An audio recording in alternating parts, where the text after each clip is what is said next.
Unica Radio. Raccontiamo la città che cambia. Benvenuti amici di Unica Radio nella nostra rubrica Ciak in Sardegna, la trasmissione dedicata al cinema in Sardegna, ospiti attori, registi che ci parlano delle loro esperienze e dei loro progetti futuri. In compagnia di Priamo Meloni, Marinella Frau e oggi ospite eccezionale Luca Lobina dall'altra parte del tavolo. sì. Fa un effetto un po' particolare stare dall'altra parte, in effetti, però mi fa molto piacere farmi una chiacchierata con voi, insomma. Allora parto io, visto che io non ho mai parlato, è la prima volta che compaio. Ti chiedo come nasce il desiderio di diventare attore. Allora, diciamo che io fin da piccolo, da bambino, sempre scritto. Quindi diciamo che l'idea di fare l'attore nasce proprio da un principio di scrittura, quindi fin da piccolo io scrivevo tante storie, mi inventavo i personaggi, ma già sto parlando proprio delle elementari, quando il nostro maestro, ai tempi c'era un unico maestro che faceva tutte le materie, quando ci dava il pensierino, quindi libero, dove dovevi buttare di getto e scrivere quello che volevi, io raccontavo delle storie infinite, dove immaginavo mondi sperduti, creavo i personaggi, li descrivevo in maniera molto dettagliata, anche con proprio come si fa con il cinema, quindi descrivendoli altezza, peso, biondo, moro, eccetera. E da lì diciamo che quando il maestro iniziava a leggere le mie storie, le faceva leggere a me.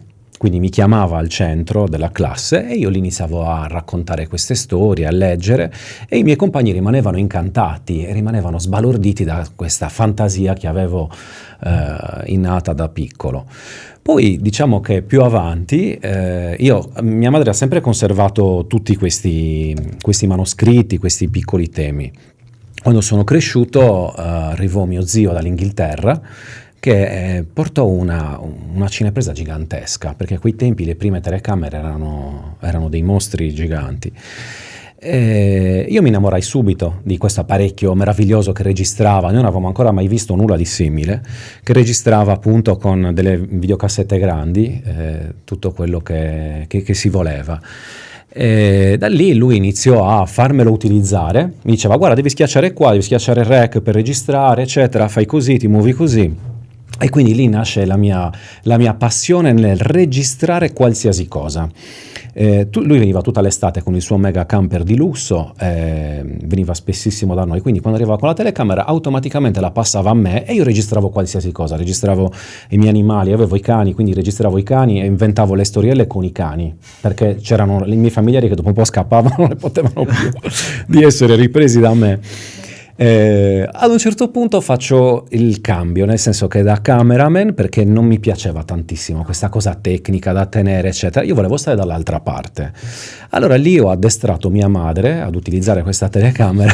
Una tortura. Lei è diventata la mia cameraman personale, quindi era lei che registrava me mentre io dirigevo gli animali, i cani, mio fratello eccetera in casa. Dirigevi o interpretavi anche qualche cosa? Interpretavo e dirigevo, io scrivevo le storie e poi facevo l'interpretazione di tutti i personaggi della mia storia, dove il cane diventava, che ne so, il mio amico e quindi dovevamo parlare, mia madre doveva registrarsi mentre io parlavo col cane. Oppure vedevo delle lumache, allora lì dirigevo il documentario sulle lumache, le facevo fare le gare, tutte queste cose registrate. A me piaceva registrarle e riguardarle. E diciamo che dopo questo periodo un po' così gratuito di gioco, mia madre alla fine comprò una telecamera dopo che mio zio partì, perché io ero disperato che rimanevo senza il mio giocattolo, e da lì abbiamo riempito librerie e librerie di videocassette dove sono tutti i miei documentari, i miei film conservati. Poi quando sono cresciuto con l'adolescenza avevo un gruppo di amici appassionati un po', adesso mi viene in mente il telefilm di Dawson's Creek, eravamo un po' un gruppetto come quello di Dawson's Creek, fissati col cinema, fissati con i film, E da lì praticamente avevamo una piccola erano cambiate, no? le telecamere, adesso siamo passati da telecamere mostruose e gigantesche a telecamere piccole e compatte con i mini DV. Sì. E quindi lì io registravo qualsiasi cosa e facevo registrare anche a loro, ai miei amici, le varie puntate, i vari documentari, quindi anche da lì ci divertivamo sempre con queste registrazioni che poi sono andate avanti per anni. Poi sono passato a finire la scuola, sono partito militare, eccetera. Da lì è un po' morta, si è un po' addormentata, filmare, non morta. Lì non ti facevano No.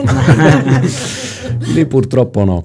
Quindi ho dovuto sospendere un po', poi ho iniziato, diciamo, a lavorare, eccetera. Non ho avuto più tempo di giocare, perché per me era un gioco.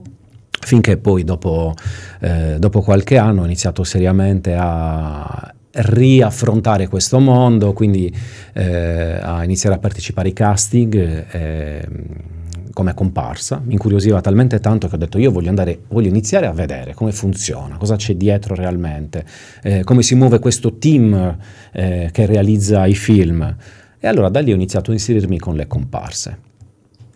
Ma da questo racconto emerge un pluriruolo: sceneggiatore, Regista, attore. E oggi, se ti chiedessero di scegliere, tutti e tre non li puoi fare. Oggi, che cosa ti piacerebbe fare realmente?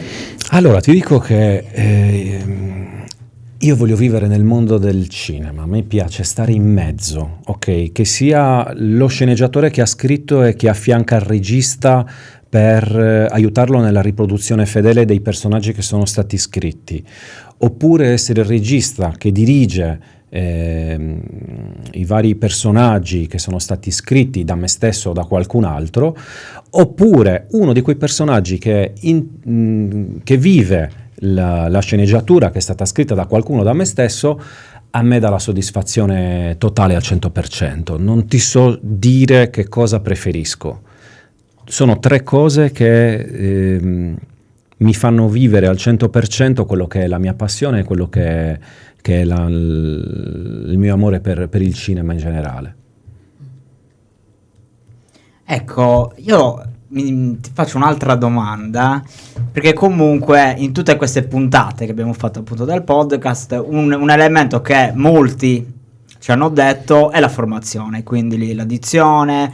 Uno dei problemi che tra l'altro ne stavamo parlando anche prima, tra l'altro, è anche banalmente anche come realizzare un self-tape, per dire, quindi quanto è importante la formazione in questo appunto ambiente. Allora, la formazione è indispensabile, è molto importante. Io ho iniziato appunto facendo delle comparse, vedevo un po' gli annunci dei vari casting, partecipavo.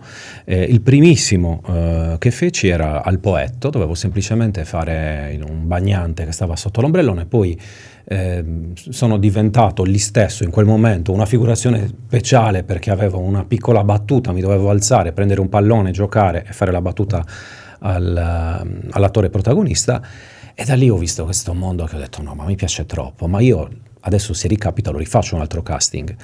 E quindi piano piano ho continuato a fare i casting e mi prendevano, vedevo che era una cosa anche facile, vedevo che mi prendevano abbastanza facilmente per fare quello che volevo, quindi pagato per fare una cosa che a me piaceva fare da morire. Poi tutto questo non mi è bastato più, quindi fare solamente la comparsa non mi bastava. Volevo andare oltre, mi piaceva dare le battute, mi piaceva affrontare un po' quello che è il discorso dello studio del personaggio, quindi medesimarmi in qualcuno, studiare bene uno stralcio. E da lì è sorta la necessità di dover studiare per capire bene come un attore si prepara, come prepara un personaggio. E quindi ho iniziato a viaggiare, a fare delle masterclass, a studiare anche all'Accademia Internazionale di Cinema a Roma, quindi facevo su e giù, viaggiavo continuamente. Ho fatto poi anche altre piccole cose come lettura espressiva, studio della lettura espressiva, dizione, che poi diciamo che una volta che hai tutta questa formazione, tu la devi utilizzare in base a quello che è la richiesta registica, perché non sempre un regista vuole la dizione, non sempre un regista vuole una determinata presentazione del personaggio, quindi tu in base a tutto quello che hai imparato, quindi è importante spaziare in tutto lo studio che si fa, ed essere anche selettivo, diciamo. Esatto, sì, perché poi tu devi, lo descrivo un po' sempre come una enorme cassettiera dove tu metti in ogni cassetto tutto quello che studi e tutte le preparazioni che fai, poi quando il regista ti chiede una determinata performance, tu apri il cassetto che ti serve in quel determinato momento. Ma parliamo un po' delle tue esperienze, perché adesso abbiamo capito che di fatto ti sei dedicato sin da piccolo ad oggi al cinema, no? Concretamente poi cosa hai fatto a Cagliari, a Roma? Che esperienze hai avuto? A parte la formazione che abbiamo capito che hai contemporaneamente sviluppato mentre lavoravi. Allora, diciamo che le esperienze più importanti sono state a Roma, ho fatto parte in alcune fiction, con piccoli ruoli, sempre piccoli ruoli, perché diciamo che per arrivare a fare dei ruoli da protagonista è molto difficile, soprattutto se non hai l'agenzia. Io l'agenzia ce l'ho da poco e quindi ci sto arrivando adesso. Avendo riscoperto questo mondo da grande, no? da adulto, non è come quando parti da ragazzino e quindi inizi già a fare i tuoi piccoli film, i piccoli ruoli già da quando hai 20 anni, 25 anni. Io avendo iniziato a 40 ci arrivo più lentamente. Oltre ai piccoli ruoli nelle fiction, diciamo che una delle ultime esperienze più importanti e gratificanti sono state un cortometraggio che si chiama Come quando fuori piove, del regista Vallati. Abbiamo girato l'anno scorso, no, 2 anni fa, è uscito l'anno scorso nella zona di Oristano.